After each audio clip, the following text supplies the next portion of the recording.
preparing and launching this report, which I think goes to the heart of an increasingly important policy area, not just for Malaysia, but also for all ASEAN countries. So I'm going to explain a bit more about the report, why it's an issue that matters, and what the situation here is in Malaysia with regards to intellectual property rights, and also comparing the situation here to what's happening elsewhere in ASEAN. So the report, which I hope you have a copy of on your desk, if not, there's a summary available, also available on the IDEAS website, is a collaboration between 6 think tanks from around the region. The objective of the report is to raise awareness of the role of and importance of intellectual property rights for development, which I'll explain a bit more about in a minute, and then sets out a reform agenda for a high standard IP system that can underpin economic growth and social development. It's not a technical report. It doesn't have lots of very technical recommendations and reform ideas. It's more about principles and some of the things that work and don't work, and what countries can do to bring themselves up to the highest possible standards. So the key question, which I think there's a general lack of awareness of around the world, is why IP is now very much more important than it was 20, 30 years ago. So in summary, IP helps economies shift from the old industrial-based economy towards a more knowledge-based economy, which is where real prosperity will come from. So if you take a country like Malaysia, Malaysia's gone through quite some different stages of development over the last 20, 30 years. So it's gone from being an agrarian economy to a manufacturing-based economy based on the manufacturing of physical goods, the exports of natural resources, and some agriculture, reliant quite considerably on lots of unskilled labour. It's moved on a bit from there. It's now much more involved in high-tech manufacturing and other value-added activities, but it's still not quite at the high-income stage. So it's still finding itself languishing in the middle-income stage, the upper middle-income stage. The question is, how does it make the leap and the final transition towards a high-income country? So where it wants to be is, it needs to be a more knowledge-based economy than it currently is. So that's the use of ideas, know-how, knowledge, intellectual property to create goods and services and trade them globally. High-tech manufacturing, research and development, innovation, digital goods and services, which involves skilled labor and generates much higher levels of productivity and economic growth. And most high-income countries today are very much knowledge-based economies. So take the US as an example. If you look at the bar chart on the left, what that illustrates is the structural shift that the US economy has undertaken since the mid-1970s. So the bar chart on the far left shows the blue chunk shows that the vast majority of the output or value of the biggest companies in the United States in the 1970s was based on manufacturing physical goods, so-called tangible assets. And only a very small proportion, 17%, in 1975 was due to knowledge-based goods and services, brands, idea, intellectual property, and so on. And you can see over the intervening 40 years or so, we go up to 2015, that situation has completely flipped on its head and it's changed completely. So the biggest companies in the US make almost all their money these days from intellectual property rather than manufacturing physical things or digging oil out the ground or exporting grain and cereal and so forth. And the line graph on the right shows, if you go back in time, that the rise of intangible goods and services in the United States has been on an upward trend since the 1940s, whereas we get to today, it totally dominates the US economy. And that's not true of just the US. It's also true of many ASEAN success stories, Singapore most notably, and then outside of ASEAN in the region, Japan, Taiwan, and Malaysia catching up ground fast as well. So intellectual property rights are now much more important in a knowledge-based economy than they were in the old manufacturing, intangible, asset-based economy from the past. There's two main reasons for this, which I'll explain briefly now. Firstly, innovation and research and development is now a global, international endeavor involving lots of different organizations and companies across borders. And secondly, global manufacturing chains are again internationally dispersed and are also very knowledge intensive and require IP for them to function properly. So I'll just go into a bit more detail about that. So the first part of this is innovation. So in the old days, innovation used to take place generally within one company or one country in a vertically integrated model. Take the manufacturing of medicines, for example. So in the old days, one big company would do the basic research in-house, then it would take it through the clinical trials, it would get marketing approval, then it would brand and market it, and distribute it from one company in one country in a big organization. That's changed completely now. It's now a much more networked international model. So this example, again, is from the life science sector. So you have lots of different companies, organizations, public, private sector, academia, all collaborating in the research and development of new products across borders and across markets as well. So for example, you have academia, startups, and small businesses doing early stage research. They could be in lots of different countries. You have the clinical trials taking place in yet more countries, and Malaysia has a particular comparative advantage there. You have branding and other IP-intensive work taking place in yet more companies. And the overall owner of the IP rights simply kind of manages the interface between these organizations and becomes more of the center of a network of innovation. And the reason why intellectual property rights is key now is because all these relationships and collaborations can't take place unless everyone is certain of where they stand legally with regard to the sharing of confidential or commercially sensitive knowledge. You can't be sharing with small companies in Malaysia and then again in the Philippines if they're not all working on the same playing field with regards to the protection of intellectual property. So that's innovation. And then global value chains, which have been discussed quite extensively in the previous part of this forum. So we've discussed the rise of the global value chains and the increasing role of Malaysia in taking part in those value chains. It's also important to note that manufacturing value chains are now increasingly knowledge intensive. So most of the value is not coming from actually putting the components together of a new product. It's more about the research and development and the design and the branding and the after-sales servicing. That's where the real value is coming from. And according to research from the World Intellectual Property Organization, that's the UN agency in charge of the global IP framework, now 1/3 of all manufactured products sold around the world the value of that comes from intangible capital. And again, intellectual property is key to enable these different players to work together and collaborate in the ultimate pursuit of creating a new product or technology and distributing it.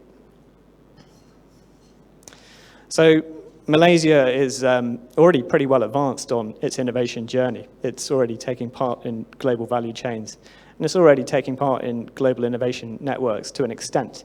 It's doing considerably better than lots of its neighbors. This is the Global Innovation Index, again, compiled by the World Intellectual Property Organization in collaboration with INSEAD, which is a French business school. So Malaysia has lots of advantages which can help it become a more innovative and prosperous economy. It has quite developed markets, it has good regulations in many spheres, it has the rule of law, and it has access and connectivity to many other regional and international markets. So there's a good basis from which Malaysia can work from. But the question is, does it have the IP framework that can help it move into the upper tier of innovation countries around the world? I'm not saying intellectual property is the key or the only element that makes a country innovative, but it's certainly a precondition. There's very few countries that have managed to become innovation economies without a strong and robust framework for the protection of intellectual property rights. So where does Malaysia stand, and indeed other ASEAN countries? Well, Malaysia is doing pretty well in terms of ASEAN. Only Singapore outranks it in terms of the strength, scope, and robustness of its IP system. Singapore is a global leader and not just a regional leader. But globally speaking, Malaysia falls around middle of the pack around the world for the strength of its IP system. So these are figures from the US Chamber's Global IP Index on the left. And then on the right, that's the Property Rights Alliance International Property Rights Index, the IP component of that. So that's two different organizations have come out with fairly similar fairly similar findings about the strength of the IP systems around the world. So Malaysia is certainly doing better than competitors like Philippines, Thailand, certainly Vietnam and Indonesia, but it's still got some way to catch up with the global best practice. And bear in mind, meanwhile, in the background, you have behemoths like China and India who are rapidly making improvements to their IP systems because their governments have made a strategic decision to move away from being copying economies or simply economies that make money from assembling components invented elsewhere. They have a strategic objective to become more innovative economies. China certainly has been upgrading its IP system quite substantially in the last couple of years, creating a level playing field between foreign and Chinese companies and improving its regulations in other areas. And even India, which for many years has been very skeptical of IP from a developmental perspective, has been making some significant improvements.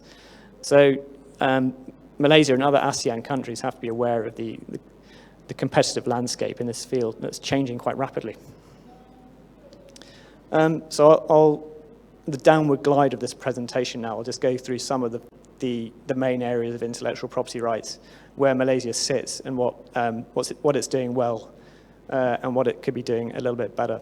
So we'll look at patents quickly, and those are patents are used to protect inventions, industrially applicable inventions, and copyright, which is key to the creative industries, movies and books and software, and then trademarks, which is used to protect brands. So not just luxury brands, but it's also pretty much any brand you see on any form of product.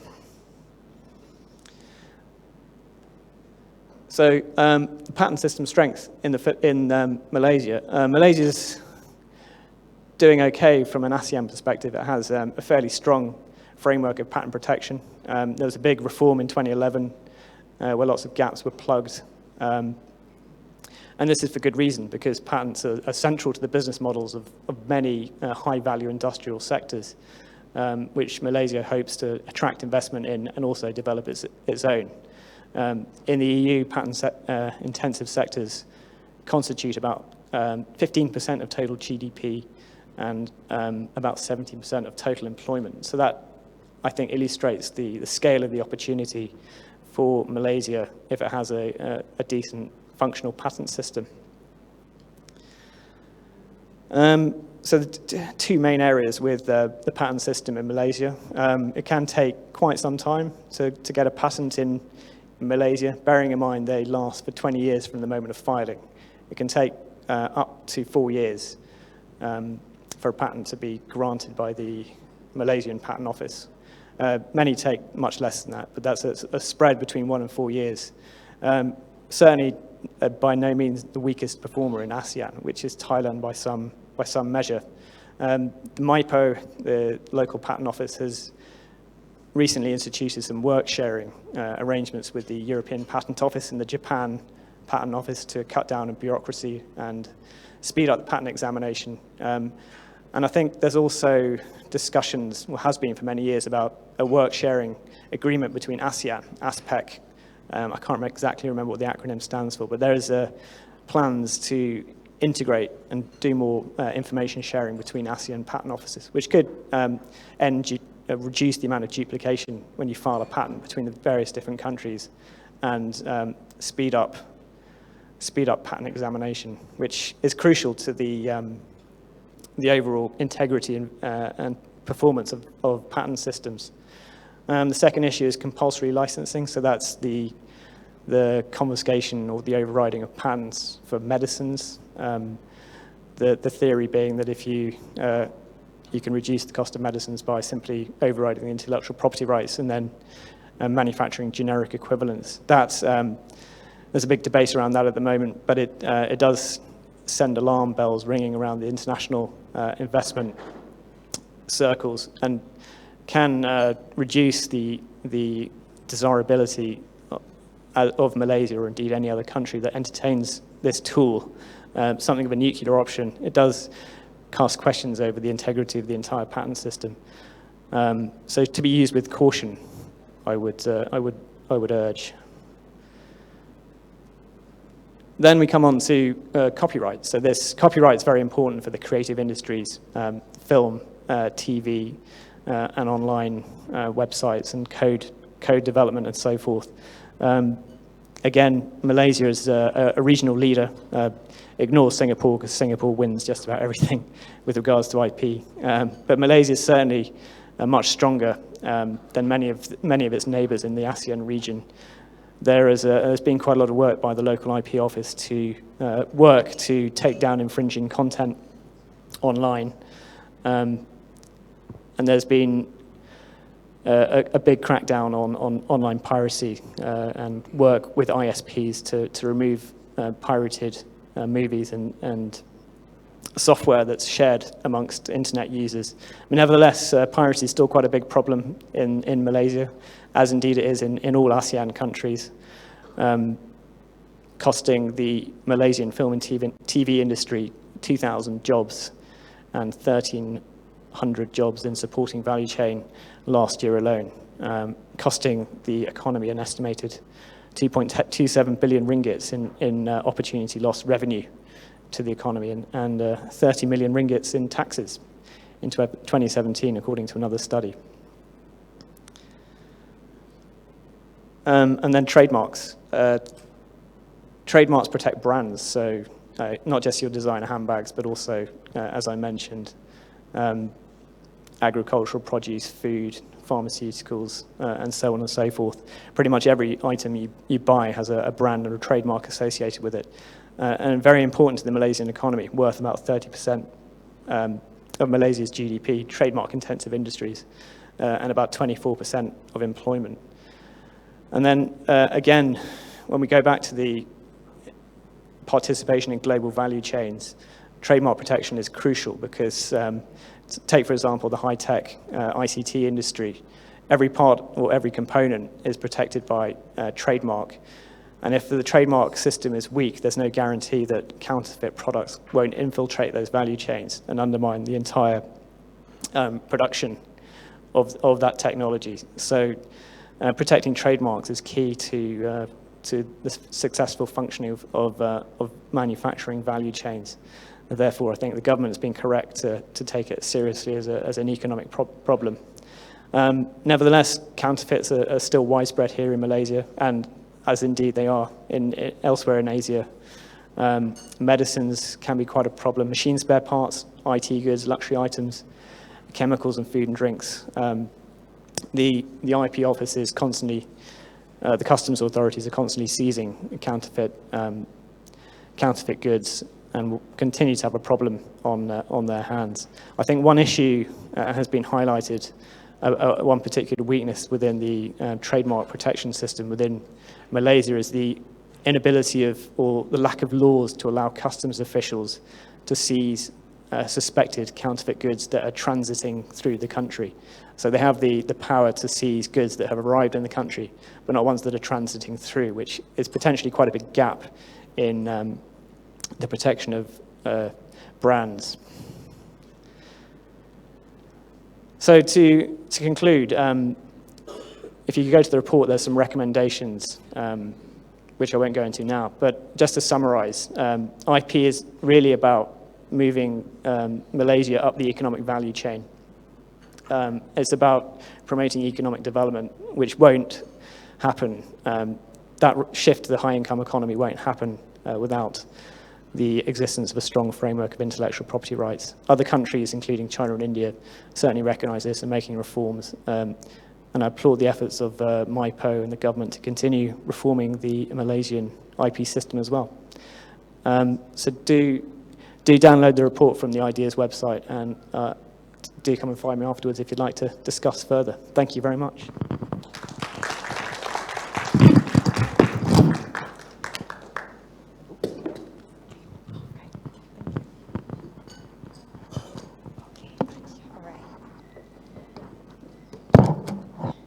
Thank you, Philip, for that wonderful presentation. So moving on to the next panel, of course, on the topic of intellectual property. A kind reminder again to everyone that the floor, of course, will be open to questions using the Slido app. So the code now is L791. It will be displayed on the screen as well as the QR code on your agenda. Now, as the groundwork is set, I would like to again invite Philip Stevens again, our Senior Fellow from Ideas and Director of Geneva Network, Nasir Jaafar, Chief Executive Officer from Agency Inovasi Malaysia, Benjamin Thompson, President of the Malaysian Intellectual Property Association, Professor Dr. Ida Madiha Abdul Ghani Azmi from IIUM, and Associate Professor Dr. Tai Peksan from University Malaya. Of course, moderating the session will be our very own Chief Executive Officer of Ideas, Ali Salman. A round of applause for our esteemed panel members.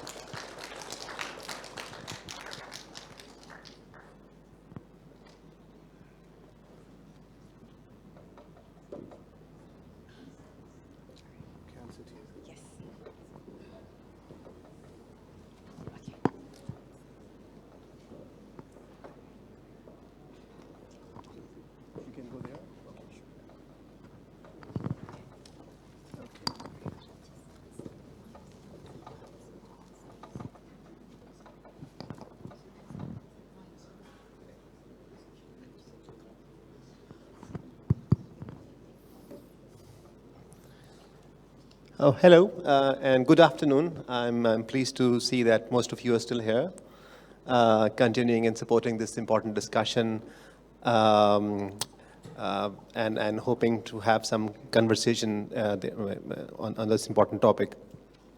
As a moderator, I will, first of all, feel free if you want to just, jump in physically and raise some question or a point. Or address to Slido. So I'm creating both options. I'm still, belong to that generation which is more used to more interactive discussion and not Slido type. But I still, acknowledge and the technological role here. So welcome to all the panelists. Thank you, Mr. Nasir Jaafar, for joining us, and also Benjamin Thompson, as well as Dr. Ida and Dr. Tay. I think we are looking forward for a discussion on the intellectual property, but moving from intellectual property to knowledge economy. That is the discussion really today. And with your respective role, I mean, Mr. Nasir Jaafar, you head the Innovation Agency of Malaysia. Mr. Ben, you head the Intellectual Property Association, and Dr. Tay and Dr. Ida, you are academics from different backgrounds. We hope to have, we hope to build from this discussion and broaden our horizon in terms of knowledge economy. Now, let me also clarify that I'm CEO of Ideas, yes, but and we are publisher of the report which Philip just presented very masterfully. But for this session, I would like to take the hat of CEO of Ideas off, and I like to take on the moderator of this discussion on. So, I hope Phil doesn't mind if I do not agree with all the arguments presented in favor of intellectual property, and just in the interest of wider discussion, yeah. So we will follow the order as the program. So I will be inviting the panelists to make opening remarks, maybe for about 7 to 8 minutes, and then we will hopefully carry on some discussion from here. Now, so one set of argument which essentially Philip Stevens presented in his report is this the importance of intellectual property, how countries have progressed by protecting the intellectual property, means copyrights, trademarks, and patents, and how the protection on these institutions is directly linked with the economic progress. And so we saw a distribution of countries in one of the graph, in which we saw the countries which are developed today are also those countries which are more protective of IP, and which are countries are less developed today are also less protective. So you can see that strong relationship. And Malaysia is somewhere in the middle, right? And so importance of innovation has been acknowledged.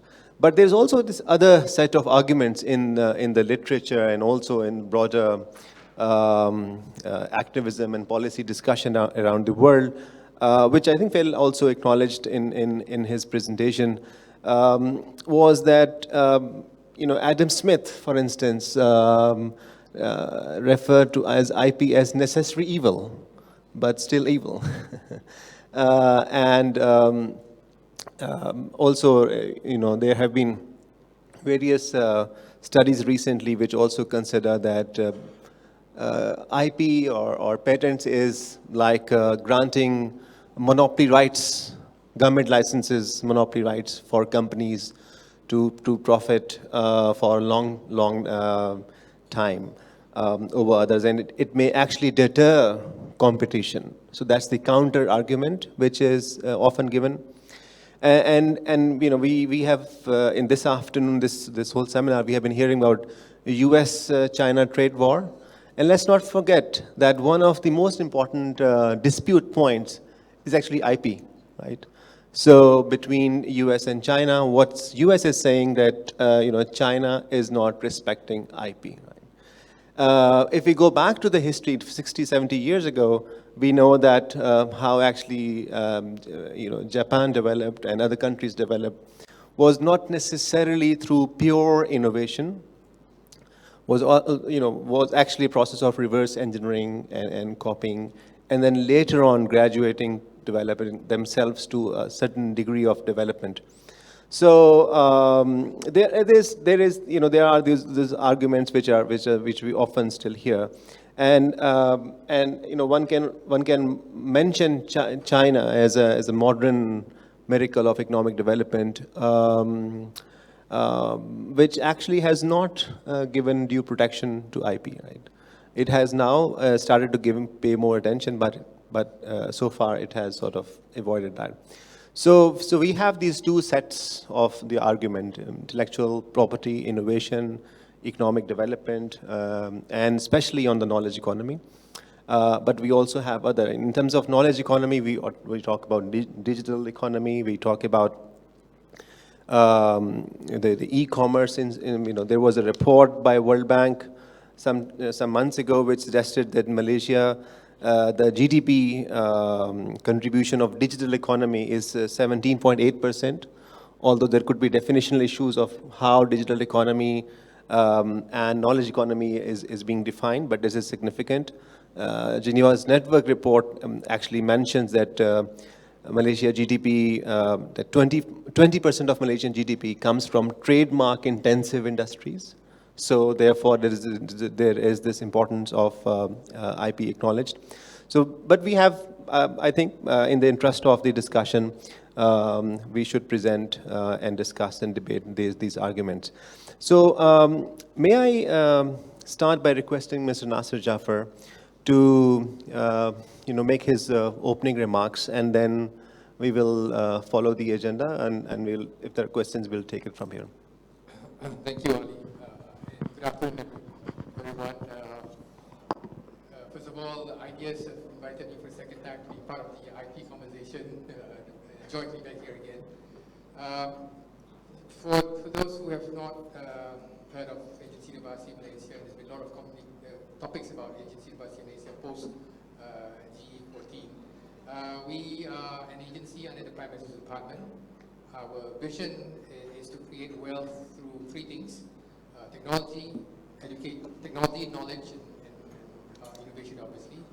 And to achieve that vision, we need to strengthen the ecosystem of the innovation of the country. When we talk of ecosystem, it touches right from the beginning of our education system, the social innovation. As the country moves towards shared prosperity, no one must be left behind. So social innovation is something which we carry very heavily in our organization. We talked about industry academia collaboration. Why to us is very important, because the definition of knowledge economy that resonates with me is it's a system that supports consumption and production of intellectual capital. And I believe IP is a subset of intellectual capital. So we must see this in its holistic approach. So when we talk about consumption at AIM, we want to make sure that all the investments the government have made in the R&D at the universities, at the public research institutes, come out of the researchers' desk into the market, and that's wealth creation. So, and when you create IPs, it needs to be protected. I think that's very, very important. That's the beginning of the journey of commercialization. So our role here is to make sure that the funding ecosystem has got no gaps. It's getting more and more difficult to ensure there's no gaps, but we believe in working with partnership with all the ministries and agencies. It makes our job a bit easier because we're in the Prime Minister's Department. We've got 6 ministers on our board. Therefore, when you want to engage on something transformational, it's easier to get things done with a commitment to the board. Thank you. May I request Mr. Benjamin to come with his opening remarks? Yeah? Thank you. Good afternoon, everyone. Thank you to Ideas for inviting MIPA. It's not able to come for the last one, but my Vice President did turn up. Perhaps I should start off, because I'm going to be commenting on the report. Perhaps I should start off by telling you a little bit about MIPA. So I'll start with the A, association. It's an association of IP owners, IP agents, IP users, academics, okay? So although I'm a lawyer by profession, today when I sit before you as president of MIPA, that is that aggregate view which I bring to this discussion. It's a balanced view. It's not pro-owner, neither is it pro-user. It's the view of somebody who's been in the field for about 30 years, and having seen it, having worked with inventors from an idea sketched out on the back of a tissue, right up to, becoming a multimillionaire overnight, and the company got floated on the Australian Stock Exchange. So, but I also have the perspective of people who've chased acquiring intellectual property and lost their home, lost their savings, lost their marriage, lost their family. So it is that real practical experience that I hope you will take my comments in. So I would like to congratulate IDEA on this report. Let me focus now on the M, the Malaysia. I think some of the statistics, especially on Singapore, need to be taken with a bit of salt, and explain to you why. If patents are the most important factor for the global indices, then we have to understand that Singapore, unlike I think almost all the other ASEAN countries, Singapore has a self-assessing system. Now, I don't guarantee many things, but I'm willing to take on anybody's idea for anything, even for a cat with a dog's tail, right? We will get it patented in Singapore. Because literally, even if you get an extremely negative substantive examination report, you have the option of paying the final fee and getting your patent in Singapore. Because the idea there is that if there is a patent that needs to be removed, let the courts do it, let the parties decide, right? Comparatively, I would say in Malaysia, it's tough.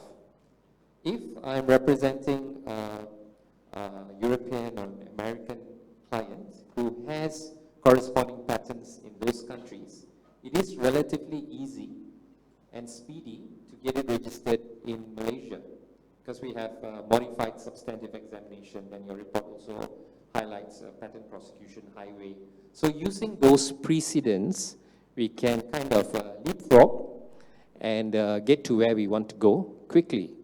But a local inventor who is filing the patent in Malaysia and who has got no precedent to rely on at all, he's going to have a headache, because this is one examination that the local MyIPO has to thoroughly examine on their own without any precedent to rely on.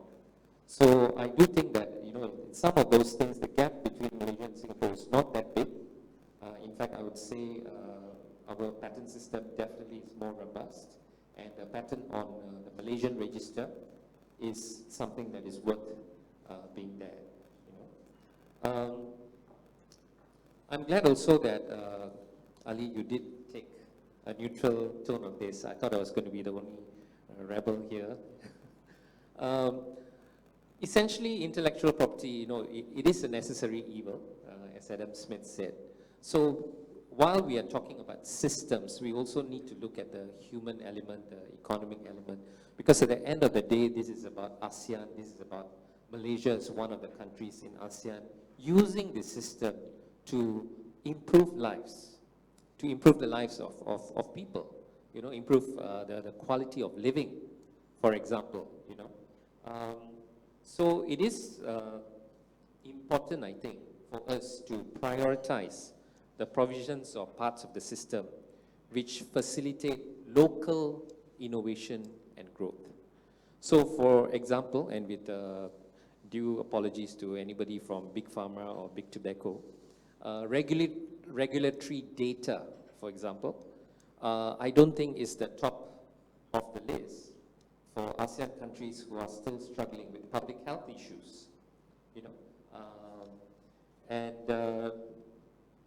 as you also rightly pointed out, in Japan's experience, you can't start thinking about intellectual property without first having an enterprise, without that enterprise making some money, being able to pay for rent, being able to pay for salaries, then once it's stable, then you can maybe invest in intellectual property. And the bulk of the economy, SMEs for example, may actually be able to run very successful businesses without actually needing to innovate. All they need to do is to produce goods and services for people within the same town, within the same vicinity. So it's only at a certain level of development that a company actually becomes in a stage where they're thinking of export, they're thinking of larger markets, and then they may require the intellectual property system. So if we try to immediately benchmark against international best practices, and if the example that we are given consistently is the United States, then I think that is something that we need to take with a pinch of salt. Statistically that looks good, but are we in the same category to actually try and achieve all of those things?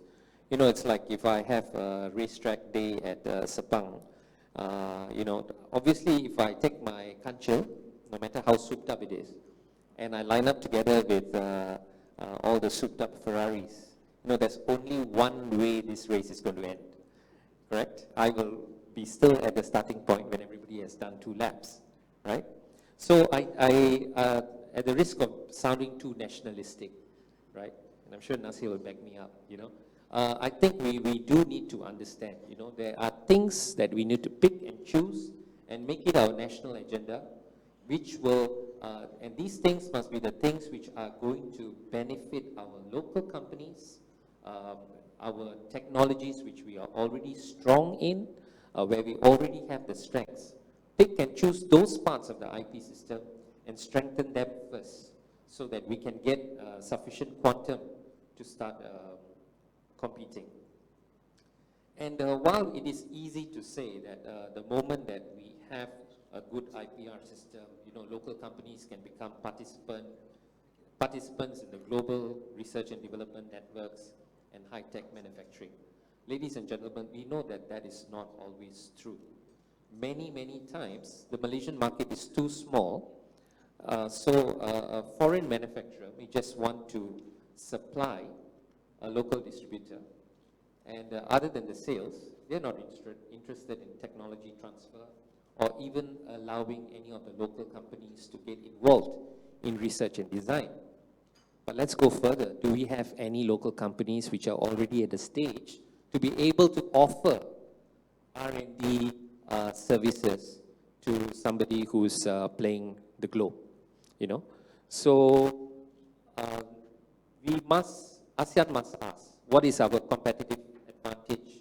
What elements of the IP system do we need to prioritize so that our local companies can achieve the economic growth as quickly as possible and invest more heavily in IPR? So to just leave this point with one note, for example, patent examiners. Yes, hiring more patent examiners is going to help us clear the backlog.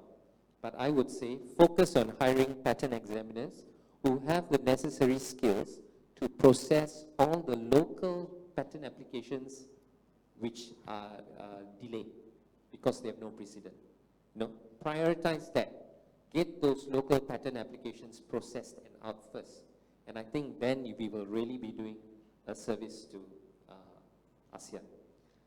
My second point, Ali. Often we have this perceived weakness of the IPR system. Ladies and gentlemen, a system is only as good as procedures and processes to do something. So we have an IP court now for the last 12 years. If you did want to sue somebody for IP infringement, I could even, get you a trial date within a year, And other lawyers in Kuala Lumpur seeing me would spit at me out of envy because we have a specialist court, things move very fast. But how many people actually want to go through the cost of going out and enforcing their IP?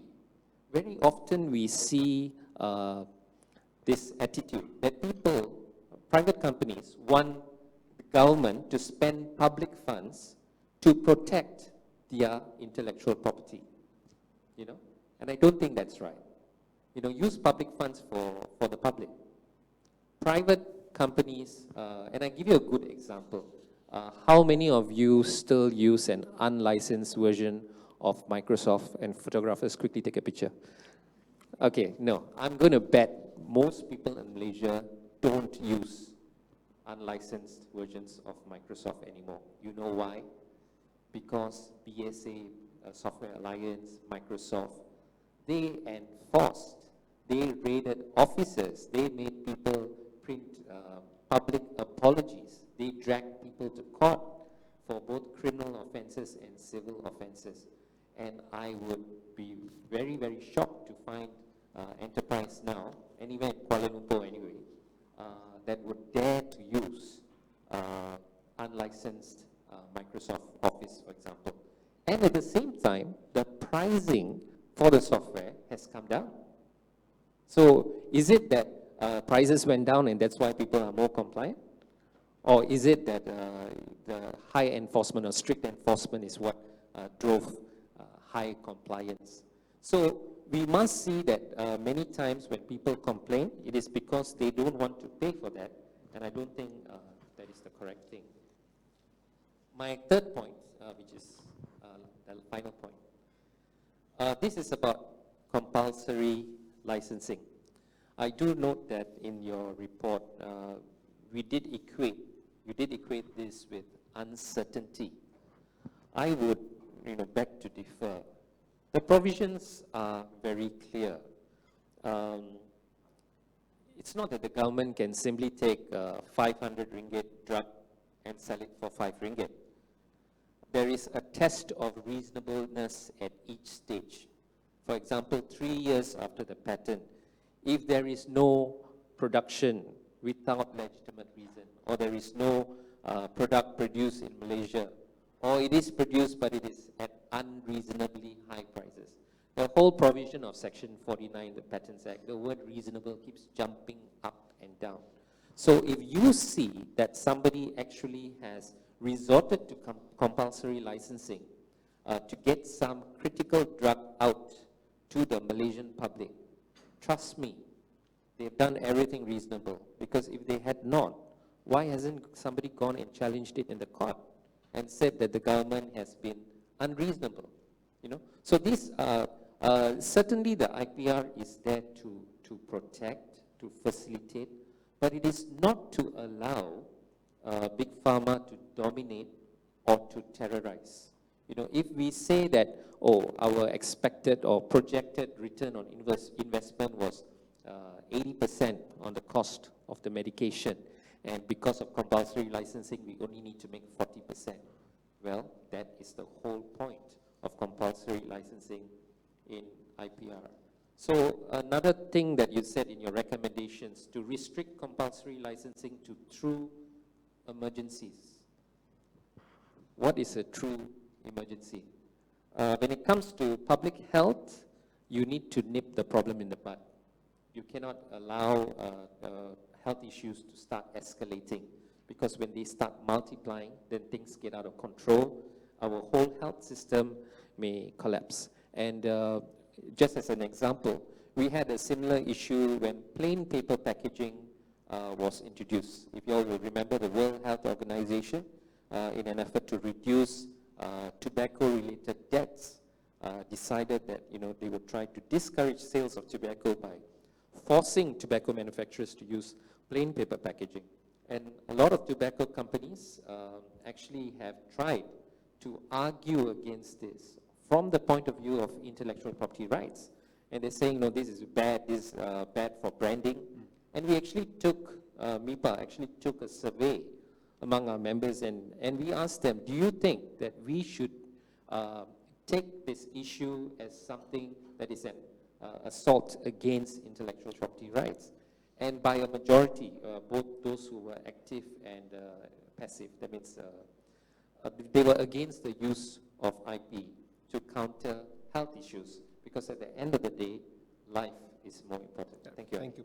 Thank you so much, Ben. I think you have elaborated your point very well. And you have also raised a very pertinent question and comments on the report itself. And I think I can ask Philip Stevens to later on maybe comment on some of these questions. I already said I'm going to moderate, so I'm in an easy position. I don't have to defend the report. But maybe Phil will come back to some of these points. You've also anticipated actually some of the questions which are coming up on Slido already. So that's good moving forward. I was just reminded when you were talking about Microsoft and licensed and unlicensed software, just last week, I was trying to install this, looking for this licensed version for my son's laptop. And obviously it was expensive, and I thought, oh, you don't need that expensive software. Let me search for the alternatives.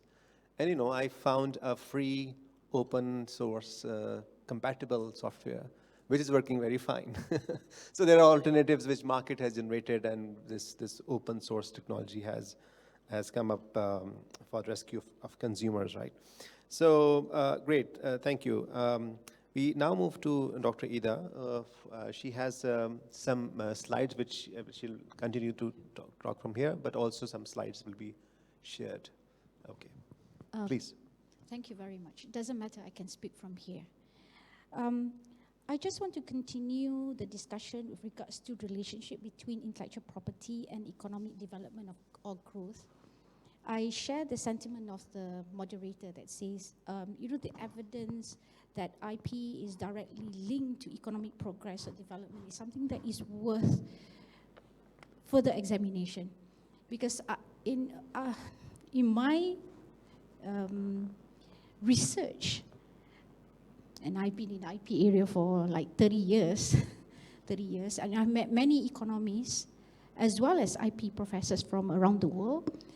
There are quite a lot of academics or professors who are actually quite skeptical of whether IP actually leads to economic development or growth, because IP is not the sole factor that enterprises relied on to sell their goods and to enter other markets. So IP alone should not be considered as the factor for economic development and growth. And I can quote many economists who said that.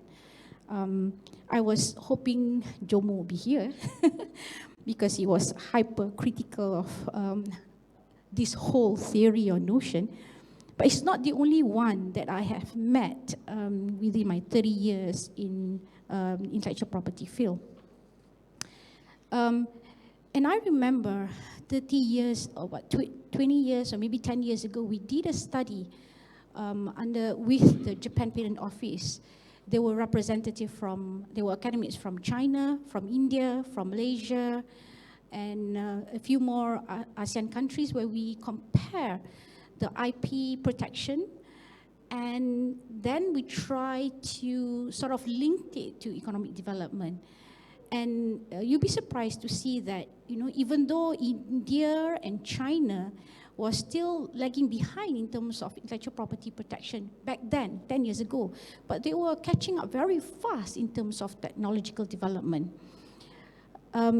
which actually points to perhaps the readiness of our industry and our manufacturing sector, to actually come out with competitive products that will be able to be, market globally. For a long, long time, I think our our companies are essentially manufacturing or contract manufacturer for other countries. And because of that, we are not, leading in terms of technology. We are just using other people's technology. And if you look at the data with regard to trade in intellectual property, because, the presenter just now was showing how US economy depends on IP and how trade in IP has gone up over the years. But they are the only country that is actually benefiting from IP trade. Malaysia, in terms of IP trade, the statistics in Malaysia is in a deficit. There's a big gap between the export of, the income we receive from export of IP and the amount that we pay for the usage of intellectual property. So in a way, Malaysia is more of a technology user, and if you use US as a benchmark for the protection of intellectual property, then I think we are not in the right path, because US is on a different trajectory path altogether. Now, IP is not the only legal rights existing in this world. IP must be looked in other realm as well. For example, if you look at even WIPO in its TRIPS agreement, pays respect or recognition to members' privilege to formulate or amend their laws and regulations and to adopt measures necessary to protect public health and nutrition and to promote the public interest in sectors of vital importance to their socio-economic and technological development. So there are other factors that you have to take into account when you frame your intellectual property protection. I agree that IPR is very important, but the question is, how strong is the IPR? We must have the right IPR system with the right balance that not only assures the interests of the IP owners, but also the interests of the public at large. Now, I do want to comment on certain parts of the report. Okay. There was a recommendation with regards to that there is a need to not discriminate against specific technologies in the granting of patents. Now, this is already in practice in Malaysia. When it comes to the examination of patent application, we give similar treatment to all types of technology. Now, I believe the reason why you put this recommendation is with regards to pharmaceutical goods, right? With regards to pharmaceutical goods. Now, when it comes to examining the patentability, we treat them almost on the same manner, but there is a concern with regards to second medical use, third medical use, and further medical use, whether that challenges the notion of novelty. Okay, so you quote the position in India and Argentina, how they come up with guidelines on novelty and inventive steps with regards to pharmaceutical goods. But those are on the line of novelty, rather than we are trying to discriminate against pharmaceutical technology.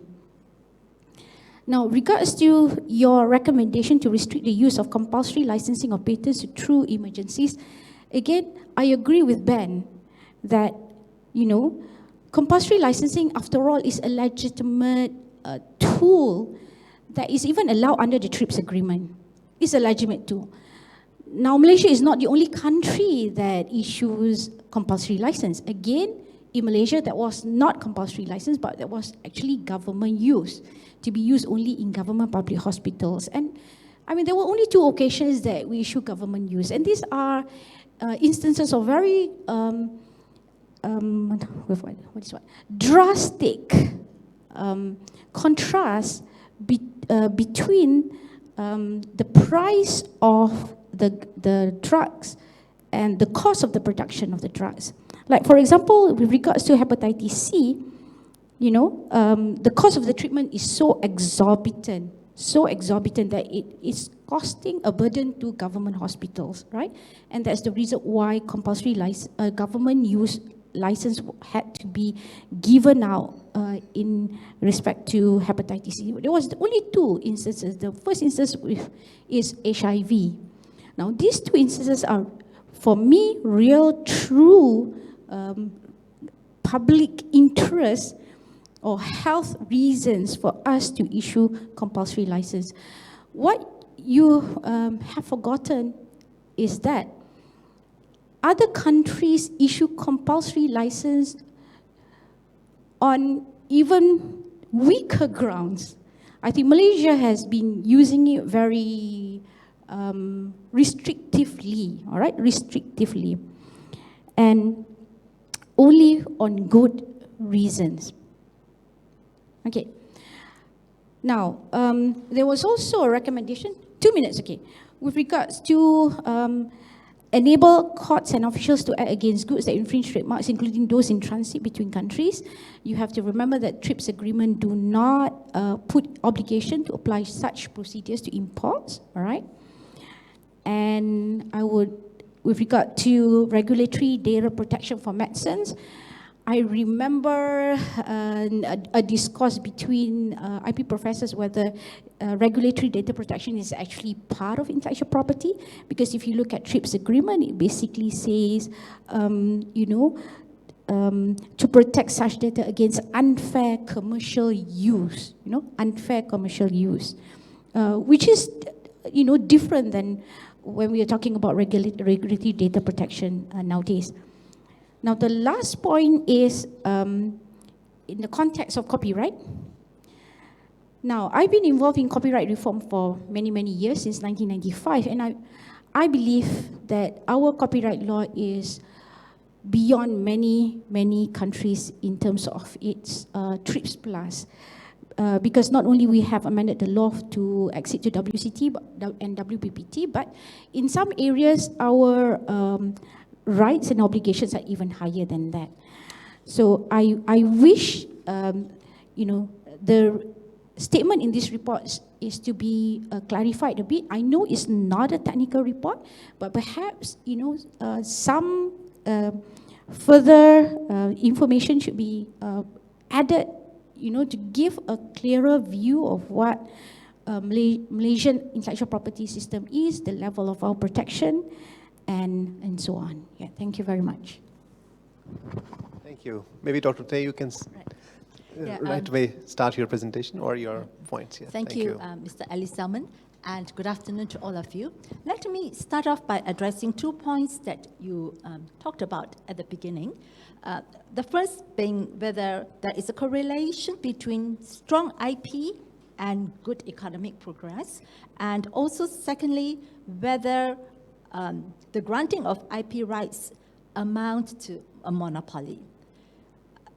with regard to my first point, whether there is a correlation between strong IP rights and good economic progress, let me take on further from what Professor Ida said. I agree that there is a correlation between IP rights protection and economic progress. And there are research, many research that actually suggests that. But then the question is, does strong IP protection correlate with good economic progress? And I think that is questionable. It might be well to say, well, US has very strong IP rights, and look at their economy. Or maybe Singapore as well. You know, they are top in ASEAN in terms of economy. But let's look at Singapore. They have very strong IP rights. But part of the reason for the strong IP rights is because of their obligations under free trade agreements. They have free trade agreements with the European Union, with the US, and so there is a trade-off. They benefit some and they, give in some. But we are in the process of looking at, FTAs with EU and US, and, the government has to evaluate very carefully whether is it worth it all. So imposing very strong IP rights may not actually lead to very good economic progress. Though, yes, IP rights, there is a correlation with economic progress. Now, the second point is with regard to whether IP rights is a monopoly. In a way, yes. But we really have to look at the stakeholders involved, at least two stakeholders that we are concerned with. The first is the IP owner who has invested lots of money and time in creating the work, and the other one is the public who want to use the work. So the IP owner obviously wants some form of exclusive rights, and that's where the IP rights come in. But to what extent should we give them IP rights? Because whatever extra rights we give to IP owners, it actually translates to us taking from public domain what the public could have done before and taking it out and giving it to IP rights, therefore depriving the public. Well, let's take the library situation. The books in the library, we can take them out, we can read them, we cannot photocopy portions of it. But let's look at digital works on the internet. At times, especially those databases that we have to buy in order to access that document, we cannot even access the document, let alone print it out, unless we pay for it. So what we could do in the physical world, where we can go to the library, take a book, look at it, and decide whether we want to photocopy or not. But when it comes to digital world, we can't even access it in the first place. And so what I'm trying to say is IP rights, whatever you give to the IP owner, it just means that you are taking away from the public what they could have done previously. And I understand that, I think so we really have to see it as a balance, balancing the interest of the IP owner as well as the public. So that is what I want to comment with regard to the points that you raised earlier. And I share the concerns about the compulsory licensing, that we do have provisions under compulsory licensing and rights of government use for medicines, and they are very carefully used. So, at the moment, there should not be any concern about these two provisions. And even, let's say, in international obligations, they allow us to have these provisions. Now, let me move on to the second point with regard to what I think the IP system in Malaysia could be improved in order to promote a stronger relation with ASEAN. As was pointed out in the report, we stand in a fairly good position with regard to our IP rights.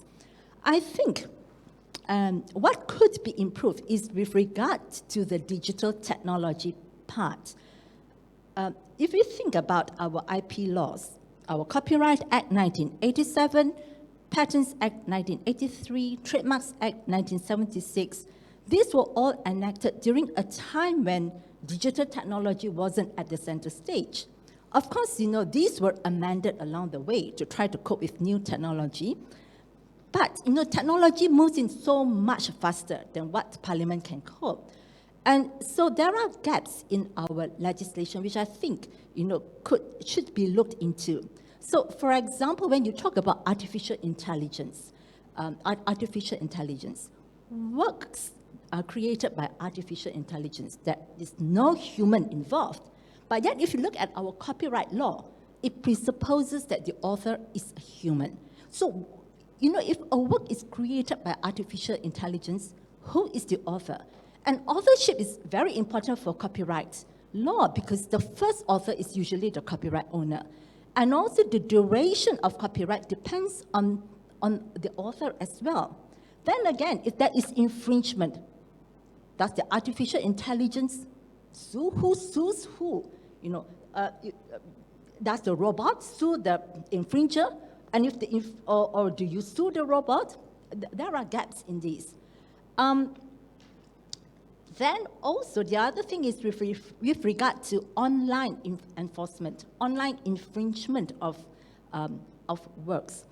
Under the copyright law in our 2012 amendment, the government has taken a very good step providing for the notice and takedown procedure, where, if you think that somebody online has actually infringed your rights, you could give a notice to the internet service provider, ask him to take it down, and if the so-called infringer is not happy, then he responds, and, if finally they are not happy, then they bring the matter to court. So there is a notice and takedown procedure.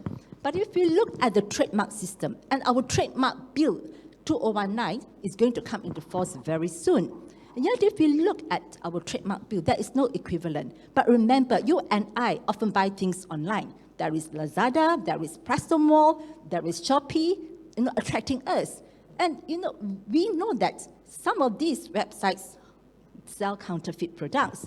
And so what recourse? We don't have a similar recourse of notice and take down as is available in copyright.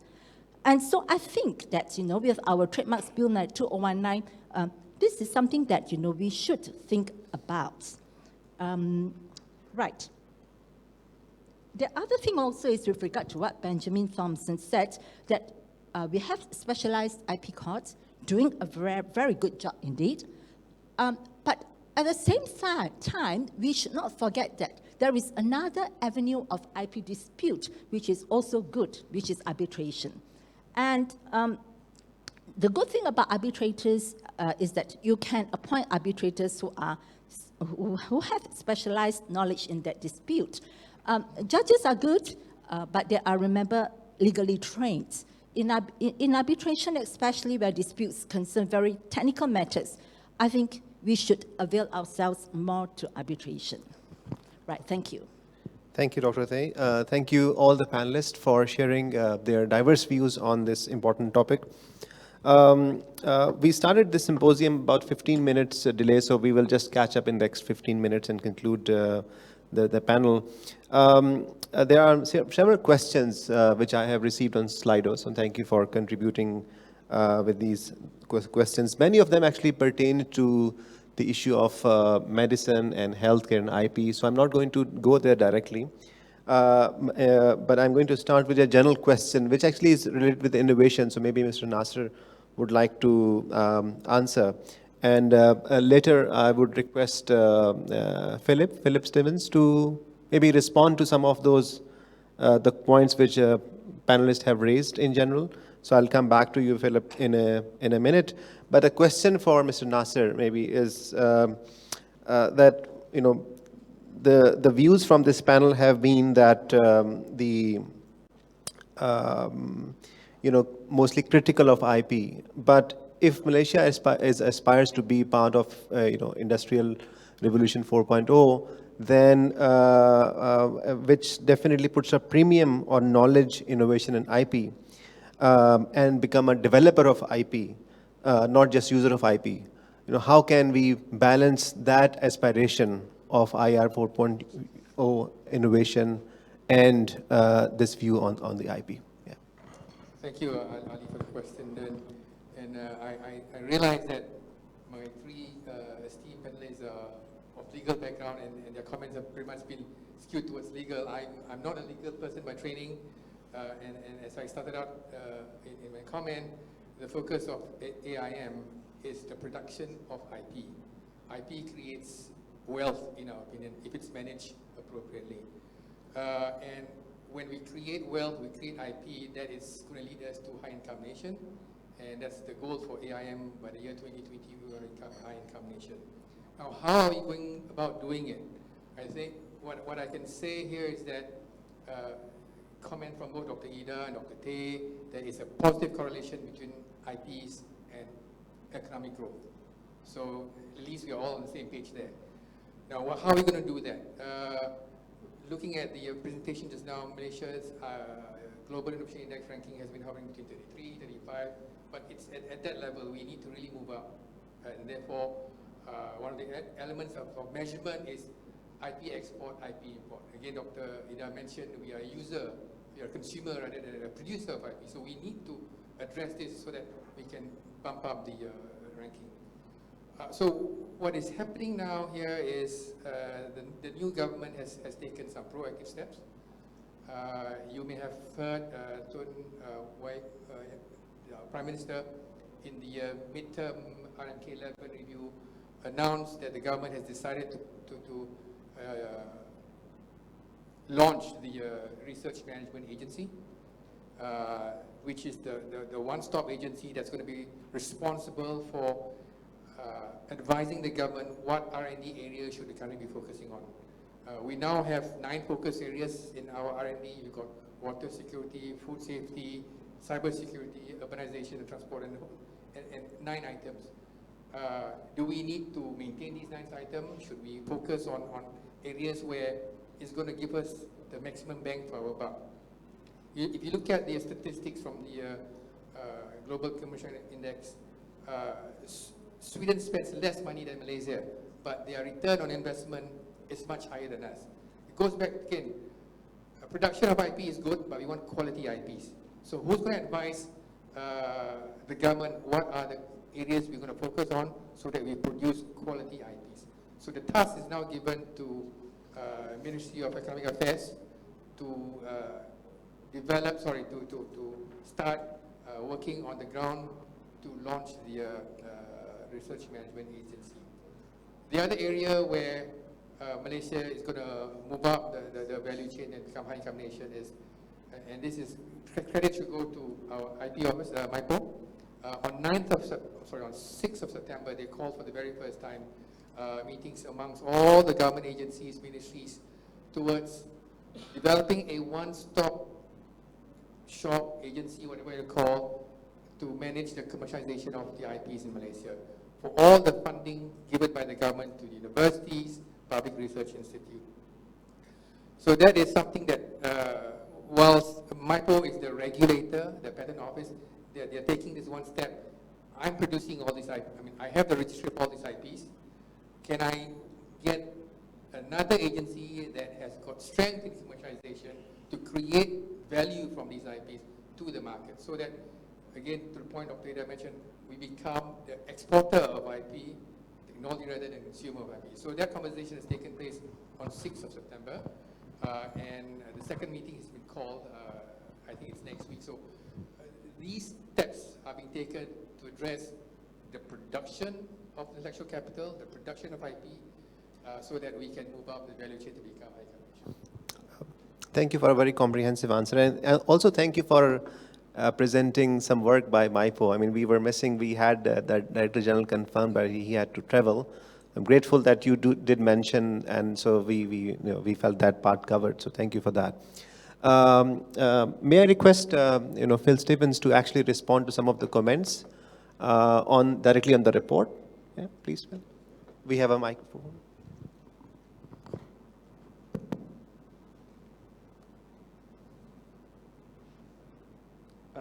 Thank you. I'm delighted that some people have actually read it. That's praise indeed. Thank you very much. I won't respond to all the individual comments because there were quite a lot. bit depressing to go through them all one by one, but I just want to make a broad overall comment. I think some of the criticisms are based on a kind of static understanding of the role of IP. The world has changed very dramatically over the last 20 years, 30 years. Globalization has increased and countries are more interconnected. Malaysia is no longer a developing country, and it can't have a developing country attitude to IP where it sees it as something to consume and there's no interest in protecting the rights of IP holders beyond accepting a very minimal way consonant with its international obligations.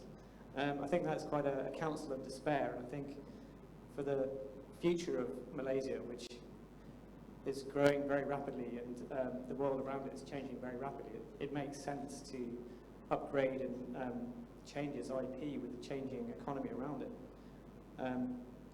Going to a minimum standard and to find loopholes and exceptions in every case might do you benefits in the very short term, but in the longer term it won't necessarily underpin your transition to the high income status.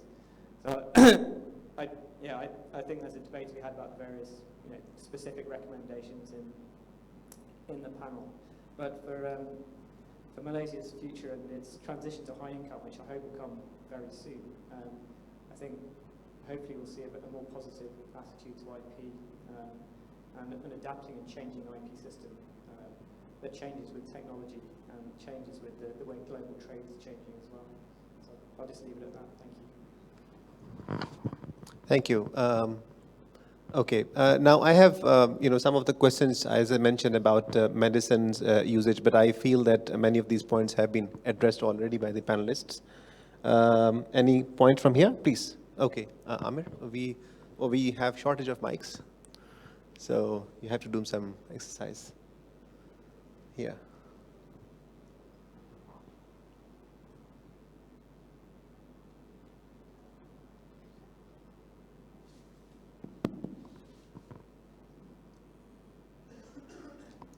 Good afternoon. I am Jafar Ahmad, the president of Myanmar Ethnic Rohingya Human Rights Organization Malaysia, Mero.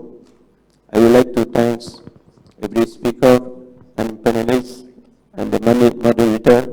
Thank you so much. And organizing community, chairperson, invite me. I know this report is just want to say the writing the bonds as a political security pact. That we are one to the indigenous people in the ASEAN community, ASEAN ethnic. But this is, I do not engage this event, the issue that today,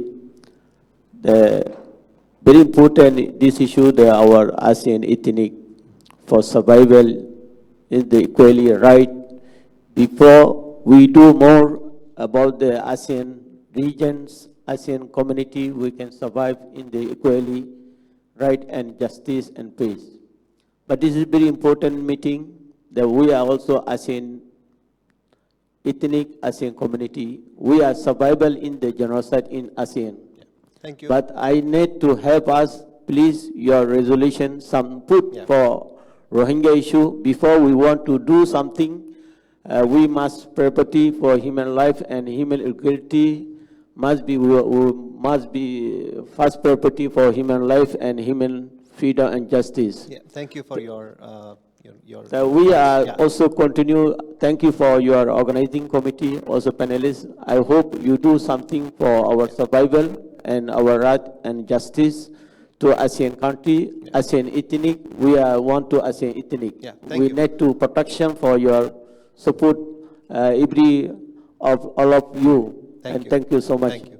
No, I think this was a discussion or maybe a very relevant point for the earlier panel we had on the ASEAN. This is more on the intellectual property, but I do respect the sentiments which you have shared, certainly very respectful.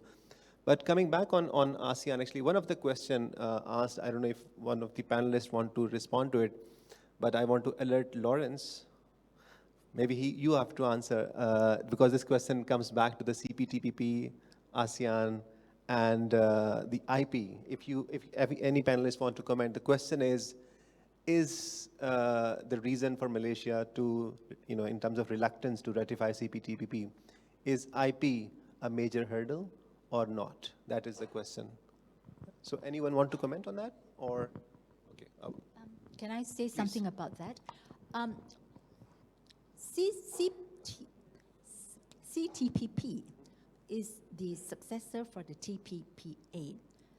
TPPA had IP provisions in it, but when CTPP took over, the members agreed to suspend a large part of the IP provisions. So that's the position right now. The IP provisions have not yet been finalized, so I don't imagine that IP could be a key reason why the government is hesitant in signing the CTPP. Thank you for your thoughts. Lauren, do you want to add anything here? Because you authored a report on CPTPP before. Sure. I mean, I would just say that, I think what the Prof is saying is right, that since the US withdrawal, those IP provisions have been sort of scaled down and suspended. But I think, in a way, the bigger question is these IP questions will probably be raised in future trade deals too. So the question is, I think, in this discussion, how do we develop, in response to some of the points Philip was making and the concerns the panel has raised, how does Malaysia kind of want to approach IP and international trade going forward, even if that issue isn't kind of pressed specifically in CPTPP. And then on the CPTPP itself, I think, following the withdrawal of the US, that issue has been minimized in the context of that specific treaty. Right. Thank you. Okay, Azrul, please. This may be the last intervention of the day. I don't see any other newer questions on Slido or any. Please, Azrul. Yeah. Hi. Just wanting a comment. I share Philip's concerns with regards to the panel's direction of discussion, and certainly a comment that was raised in one of the presentations that we should not benchmark ourselves basically against the best practice IPR, and that we need to find a more suitable level for Malaysia, and putting ourselves in a sort of less than able category of countries. And a quote that says, there are things that we need to pick and choose from the IP system to benefit our local companies to ensure that they can compete. I mean, this sentiment, I would argue, flies against the spirit of competition. I would like to think that our Malaysian companies are just as capable as producing world-class products that are able to compete at the international stage without having to infringe or make exclusions with regards to IP. But the panel right now seems to imply that Malaysia needs to carve out exceptions for itself when it comes to this issue, because we are less able to compete, which is, I think, against the spirit of this new government, which is trying to bring Malaysia up to IR 4.0. And the problem here is this: if we say that, and we expect reciprocity from other countries with regards to Malaysian products that we expect to be covered under IP protections in those countries, they could say very well the same things for our products too. Because it works both ways. We have to be able to respect. This is how IP protections. So I would take exception to some of the comments that were raised earlier and say that Malaysia has shown its ability to be able to compete without having to depend on these provisions. And sorry, that is one, but I just wanted to raise one additional issue concerning compulsory licensing. Compulsory licensing is used for emergencies or exceptional conditions which are determined by the government. So it can be anything. Yeah, that's what it says under TRIPS. However, the problem is this: how would you respond to a possible development that says that the government intends to export the very same government use license or the compulsory license products to other countries, which is against the spirit of TRIPS? Thank you. Thank you, Azrul, for this intervention. I would like to say that, I mean, of course, the panel have different views, and I would not say that the whole panel had same view. There was diversity of the views within the panelists, and that we respect these views being part of the open discussion and dialogue. Any last thoughts before I move to the conclusion? Maybe quick 1 minute interventions from each of the panelists. Okay, the mic is here. Does it work? Thanks, Ali. Thanks, Azrul. I think two things. One is we're not critical of IP. I think when I speak for myself, we were criticizing or giving some critique on some of the conclusions and recommendations in the agreement. And number two, we didn't talk about exceptions. We talked about prioritizing, because we are talking about scarce resources that the government has. And if they're going to be strengthening the IPR system, and one example was the delay in patent examination and prosecution. And so we were saying that it must be prioritized to the immediate needs of the nation, as opposed to trying to throw 100 patent examiners at a problem when we can't afford to do so. So it is not about exceptions. It is, we are still playing by the rules, but when we are playing catch-up, we need to focus first on the things which will immediately benefit the nation, as opposed to, for example, benefit any other country, superpower, for example, which has interest in our trade. That was the point. Okay, thank you. Mr. Nasr, any final thought? Yeah, I was just reminded just before we started, YB Ong Kian Ming asked AIM, asked me, has there been any recent awards given to industry partnering with academia to solve business problems? Because we invited him to launch, to give the award last October to 3 companies. And the whole idea is like I said, we want knowledge to be generated from Malaysia, if at all possible. If we don't have that, we need to find technology out there that can bring to Malaysia for Malaysia to prosper. We don't have to reinvent the wheel. So the point here is that even in AIM, when the industry has got issues to come up with a better product to compete in ASEAN, and it was mentioned just now that MNCs do not share knowledge with us. They come and sparingly share. We want our business community to tap on the knowledge and skills of our local universities and subject matter experts. Hence, at AIM, we brought in the German platform, Steinbeis, wherein the subject matter experts who are not available in Malaysia will have access to 49 other countries for the benefit of Malaysia. So again, we do not want to reinvent the wheel. If we can bring technology in, share the creation of IP, help to make it a Malaysian product and develop a product for Malaysia to sell, I think that's what we want. Thank you. Dr. Tay? Right. 2 points in relation to the 2 questions raised. One is, why not have stronger IP rights since we have companies that are doing very well internationally? Well, yes, we can have very strong IP rights, but that also ties down our own people. Those our manufacturers who want to build up a name for themselves are also bound by that strong IP. Can we cope? Once we adopt a very strong IP right, it's very hard to justify taking on a reverse gear, to go on a reverse gear. That's one thing. So we need concrete evidence that that there is sufficient mass of people in the industry who can actually cope with this stronger IP rights. And the other thing is with regard to the compulsory licensing and export to other countries. I think this was already debated in the Doha debate that, some countries, like, the least developed countries, don't have the manufacturing capacity to manufacture drugs.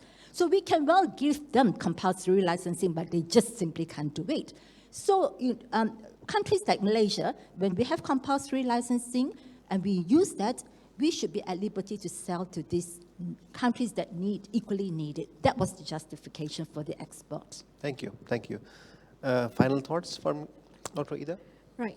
I just want to dispel the notion that the IPR system in Malaysia is not strong. We have a world-class IPR system. We have acceded to many international treaties, all right? The dispute is not whether Malaysian intellectual property system is not strong or not. But once you benchmark it with US economy, other countries which have a different kind of economic development, then that's not a very fair assessment. But as far as the IP system is concerned, over the years, the last 3 decades, because most of us are in this panel, we are all IP practitioners, we are involved in IP reform, and over the last 3 decades, we have revised and revised and revised and revised and strengthened and strengthened and strengthened up to no point, all right? What we are questioning is the methodology where you compare Malaysia with, different, with a country with a different economy or economic system. Now, with regards to exports, I think that has already been dealt with by Prof. Dr. David San. Now, in relation to public health is a very important issue, and I believe the new government or Pakatan Harapan government is very concerned about access to medicine and prioritizing public health. So we have to thread this issue very carefully. There are exceptions which are allowed under international treaties, and these exceptions are even practiced around the world. Even the US, they issue compulsory license. Don't think that US do not issue compulsory license at all. Sometimes their courts issue compulsory license for technologies that have become standard. We have cases like Microsoft. That was the first case in US, and there was a Microsoft case in Europe as well. So please don't think that compulsory license is that evil and is not being practiced in other economies. It is being practiced. It's whether you are practicing it on good grounds and you follow the procedures or not. And as far as compulsory license is concerned, like I mentioned, in Malaysia, it's only for government use. And these are for, HIV and for hepatitis C. And I have, patients, I have people actually came to my office and say, oh, we are, representing the HIV plus group. Yes, Prof, can you do something for us? Because the treatment is so exorbitant. You're talking about 3,000 times more. You're not talking about 100 times more. It's about 3,000 times more. This is where the price is so exorbitant, and that's where you need to step in. Thank you very much. Thank you so much, Dr. Ida. And thank you all the panelists for sharing your views very candidly. Let's thank them all. And before we close in, I will switch hats again as CEO of Ideas, back from moderator to CEO of Ideas. But I will not say for next 10 minutes. I will take only 1 minute. And that is to say, I think partly reflecting what last interjection from the floor was made, where does Malaysia stand in terms of economic development? And how does innovation fits in? I think there is, we need to look at the country more optimistically and to cite an evidence from the World Competitiveness Report. Out of 140 countries, Malaysia stands in innovation at number 19 out of 140 countries. And in terms of innovation capability, it stands at number 30, which is consistent with its ranking with the World Bank Ease of Doing Business. So Malaysia has done very well in terms of economic progress.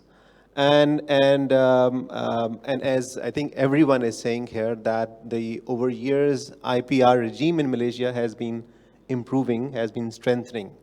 There are issues around public health which needs to be addressed. That is well acknowledged. But overall, the direction of the country has been towards more protection and better protection for IPR. And I think there is broadly a consensus. There is no question, there is no disagreement in the panel that as far as economic progress is concerned, IPs are helpful, right? So there's absolutely no disagreement on that.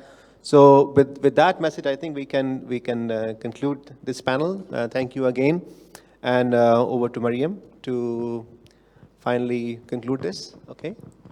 Okay. Thank you, Ali, and thank you also, esteemed panelists. All All right, I think that concludes the end of our event for today. I hope you've enjoyed the forum, as I did. There is much to deliberate and do in playing our part to ensure Malaysia's progress in making the ASEAN happen. So hopefully, like, you know, as mentioned previously, 10, 50 years from now, we'll call ourselves ASEAN members instead. All right. Again, another set of special thanks to all of you, and perhaps a quick photo session. All right. Because you should be looking at Here? You have to read it? Okay.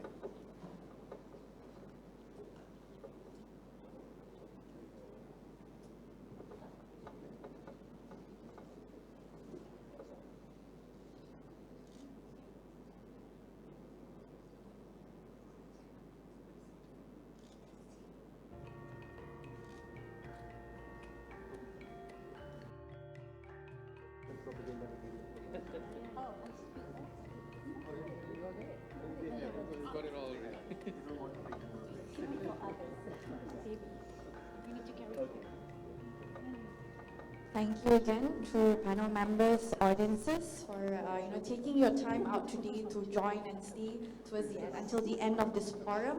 Before I close off, kindly note that we do have prepared some light dinner just to the side again, some place. So do help yourself, get refreshed before you go home, and hope that this forum has provided with enough content to spark more discussion from the audience. Yes. That's all from me. Have a good evening and a safe trip home.